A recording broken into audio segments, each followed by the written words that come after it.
The 60-Second Driver. Your child's safety is a priority. Using a car seat can significantly reduce the chance of your child being hurt or killed in a collision. Some of the most common errors parents or caregivers make are not tightening the harness straps enough and not using the tether strap when required.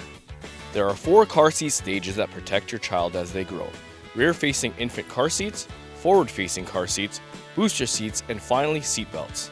Keep your child in their current car seat stage until they reach its maximum weight or height limit. This information is found in the car seat manual. The most important thing to remember is not to rush your child from one stage to the next, And that each type of seat is designed to provide the best protection from serious injury in a crash. Using aftermarket products with child car seats is not recommended.